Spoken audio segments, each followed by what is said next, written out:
आज का टॉपिक हमारा कुशिंग सिंड्रोम है। कुशिंग सिंड्रोम को हाइपर कोर्टिसोलिज्म भी कहते हैं। यह एक प्रकार का हार्मोनल डिसऑर्डर होता है, मतलब हार्मोन के संबंधी बीमारी होती है जिसमें शरीर के अंदर कोर्टिसोल हार्मोन जो होता है उसका लेवल बढ़ जाता है। कोर्टिसोल हार्मोन के अंदर एक तो ग्लूकोकॉर्टिकॉइड हार्मोन होता है जो मुख्य कोर्टिसोल हार्मोन है। यह एक प्रकार का स्टेरॉयड हार्मोन है और इसका सिक्रेशन जो है वो एड्रिनल ग्लैंड जो है उसका जो कॉर्टेक्स जो होता है उसके द्वारा होता है। यदि किसी कारण से कोर्टिसोल या ग्लूकोकॉर्टिकॉइड हार्मोन जो है उसका लेवल बॉडी के अंदर बढ़ जाता है तो उसके कारण से एक साथ बहुत सारे लक्षण दिखाई देते हैं और उसी कंडीशन को कुशिंग सिंड्रोम कहते हैं। अब बात करते हैं कुशिंग सिंड्रोम जो है वो किन कारणों से होता है। तो कुशिंग सिंड्रोम होने का पहला मुख्य कारण जो है वो तो लंबे समय तक कॉर्टिकोस्टेरॉइड ड्रग जो है इसका इस्तेमाल करना है। इनका इस्तेमाल जो है वो मेनली रूमेटॉइड आर्थराइटिस है, अस्थमा है, एक्जिमा है, तो उनके उपचार में या ट्रीटमेंट में किया जाता है। जैसा कि एग्जाम्पल के लिए प्रेडनिसोलोन है, हाइड्रोकोर्टिजोन है, डेक्सामेथासोन है इत्यादि।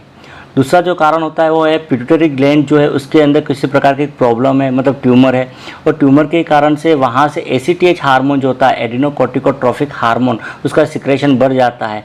उसका सिक्रेशन बढ़ने के कारण से वो एड्रिनल ग्लैंड जो है उसको स्टिमुलेट करेगा और उसके कारण से भी इसका सिक्रेशन बढ़ सकता है। तीसरा, एड्रिनल ग्लैंड जो है उसके अंदर कोई प्रॉब्लम है, जैसे एड्रिनल कॉर्टेक्स जो है उसके अंदर ट्यूमर है, एग्जाम्पल के लिए एडिनोमा की कंडीशन है। एडिनोमा होने के कारण से भी कोर्टिसोल हार्मोन जो है उसका सिक्रेशन बढ़ सकता है और उससे कुशिंग सिंड्रोम हो सकता है। तो ये तो इसके कॉज जो है वो हो जाएंगे। नेक्स्ट है इसके साइन एंड सिम्टम या क्या क्लिनिकल मैनिफेस्टेशन दिखाई देते हैं। तो कुशिंग सिंड्रोम के अंदर मुख्य लक्षण जो दिखाई देते हैं उसमें एक तो वेट गेन होता है, मतलब वजन जो है वो बढ़ जाता है। वजन बढ़ने के साथ साथ शरीर के अंदर सूजन आ जाती है, चेहरे के ऊपर सूजन रहती है। चेहरे के ऊपर सूजन के कारण से चेहरा जो है वो गोल हो जाता है और मून की तरह दिखाई देता है, जिसको मून फेस कहते हैं। एक कंधे जो होते हैं, खास करके कॉलर बोन जो होता है वहाँ पर फैट का जमा हो जाता है। फैट जमा होने के कारण से कंधे जो है वो उभरे हुए दिखाई देते हैं, जिसको बफेलो हम्प कहा जाता है। एक बहुत ज़्यादा मात्रा में पसीना आता है, एक्सेसिव स्वेटिंग होती है। एक पेट जो है उसके ऊपर ओबेसिटी बढ़ जाती है, मतलब पेट और ट्रंक जो है वो तो मोटा हो जाता है, लेकिन साथ ही साथ पैर और हाथ जो होते हैं वो पतले हो जाते हैं। एक वुंड हीलिंग जो होती है वो बहुत ही स्लो हो जाती है। इसके अलावा हेडेक जो है, मतलब सिर दर्द की समस्या हो सकती है।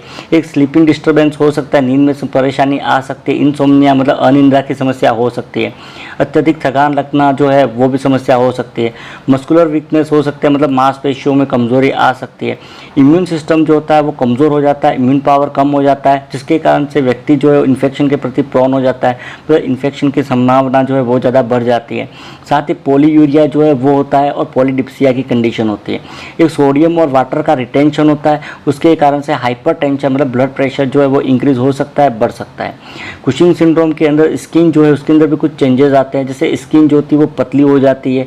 साथ ही चेहरे के ऊपर एक्ने जो होती है, जिसको फुंसियाँ होती है छोटी छोटी, वो हो सकती है। एक शरीर के ऊपर बहुत ज़्यादा मात्रा में बालों की ग्रोथ हो सकती है, जिसको हर्सुटिज्म कहते हैं। इसके अलावा पेट जो है वहाँ पर और जांघे के ऊपर क्या होता है, पर्पल कलर की धारियाँ जो है वो दिखाई देती है। एक बोन जो होती है उसको संबंधित परेशानी आ सकती है, जैसे बोन जो है उसके अंदर पेन हो सकता है, शरीर के अंदर दर्द हो सकता है, बॉडी एक हो सकता है। बोन जो है उसके अंदर कैल्शियम जो उसकी कमी हो जाती है, कैल्शियम की कमी होने के कारण से बोन जो है वो भंगुर हो जाती है या खोखली हो जाती है, जिसको ऑस्टियोपोरोसिस कहते हैं। तो ऑस्टियोपोरोसिस हो सकता है। ऑस्टियोपोरोसिस के कारण से व्यक्ति जो है उसके अंदर फ्रैक्चर की संभावना जो है ज़्यादा हो सकती है।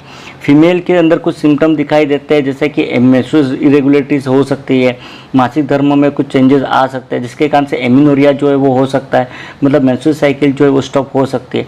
एक इनफर्टिलिटी हो सकती है। इनफर्टिलिटी का मतलब ओवम जो है उसका निर्माण कम हो सकता है। इसके अलावा सेक्सुअल डिज़ायर जो है वो कम हो सकते हैं। ठीक वैसा ही मेल जो है उसके अंदर भी कुछ सिम्टम दिखाई देते हैं, जैसे इरेक्टाइल डिसफंक्शन हो सकता है, मतलब लिंग के तनाव में कमी हो सकती है। सेक्सुअल डिज़ायर जो है वो कम हो सकते हैं। इसके अलावा स्पर्म का निर्माण जो है वो कम हो सकता है, जिसके कारण से नपुंसकता या इम्पोटेंसी आ सकती है।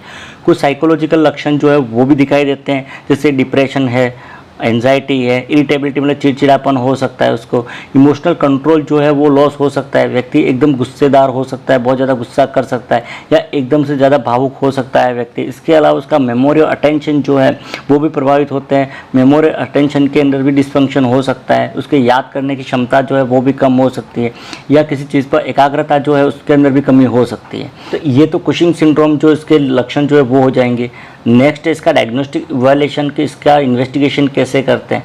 तो कुशिंग सिंड्रोम के अंदर एक तो 24 hour urinary free cortisol level जो है वो चेक किया जाता है, दूसरा डेक्सामेथासोन सप्रेशन टेस्ट किया जाता है। इसके अलावा कुछ ब्लड टेस्ट जो है वो किए जाते हैं। ब्लड टेस्ट के अंदर एक तो ब्लड ग्लूकोज का लेवल जो होता है वो आरबीसी जो है वो डब्ल्यूबीसी जो है वो एलिवेटेड मिलते हैं, मतलब बढ़ा हुआ मिलता है, जबकि सीरम पोटेशियम जो है क्लोराइड जो होता है वो डिक्रीज मिलता है, मतलब कम मिलता है। सीरम सोडियम जो होता है वो बढ़ा हुआ मिलता है, हाई रहता है उसके अंदर। ACTH का लेवल जो होता है वो डिक्रीज मिलता है, कम मिलता है। इसके अलावा और डायग्नोसिस करने के लिए एब्डोमेन जो उसका CT स्कैन करवाया जाता है, जिससे एड्रेनल ग्लैंड के अंदर ट्यूमर जो है उसका पता लगाया जाता है। एक बोन डेंसिटी टेस्ट की जाती है, जिसके द्वारा ऑस्टियोपोरोसिस जो है उसको फाइंड आउट किया जाता है। MRI करवाई जाती है, MRI के द्वारा पिट्यूटरी ग्लैंड जो है उसके अंदर ट्यूमर जो है उसको आइडेंटिफाई किया जाता है। नेक्स्ट है इसका मेडिकल मैनेजमेंट या ट्रीटमेंट। तो कुशिंग सिंड्रोम जो है उसके ट्रीटमेंट के अंदर एक तो कॉर्टिकोस्टेरॉइड यदि पेशेंट ले रहा है तो उसको रिड्यूस किया जाता है। कॉर्टिकोस्टेरॉइड जो है उसको ग्रेजुअली रिड्यूस किया जाता है, मतलब सडन स्टॉप नहीं किया जाता है, धीरे धीरे लो डोज जो है वो दिया जाता है और लो डोज के द्वारा इसको बंद किया जाता है। सेकंड, एड्रेनोकॉर्टिको इनहिबिटर काम में लिए जाते हैं। ये एड्रेनोकॉर्टिको इनहिबिटर जो है वो कॉर्टिजोल जो होता है ग्लूकोकॉर्टिकोइड हार्मोन उसके सिक्रेशन को इनहिबिट करते हैं।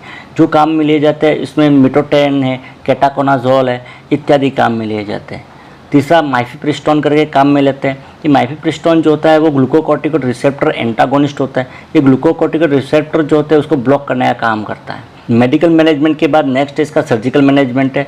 सर्जिकल मैनेजमेंट के अंदर एक तो यदि पिट्यूटरी ग्लैंड के अंदर ट्यूमर के कारण से हो रहा है तो उसमें हाइपोफाइसेक्टोमी किया जाता है, जिसमें पिट्यूटरी ग्लैंड जो है उसको काट करके रिमूव किया जाता है। यदि एड्रेनल ग्लैंड के अंदर ट्यूमर है तो एड्रेनलेक्टोमी की जाती है, जिसमें एड्रेनल ग्लैंड जो है उसको काट करके रिमूव किया जाता है। कुशिंग सिंड्रोम जो है उसके ऊपर और ज़्यादा आप डिटेल में पढ़ना चाहते हैं तो आप कमेंट करना। नर्सिंग रिलेटेड वीडियो देखने के लिए चैनल को सब्सक्राइब कीजिए। मिलते हैं अगले वीडियो के अंदर। Thank you.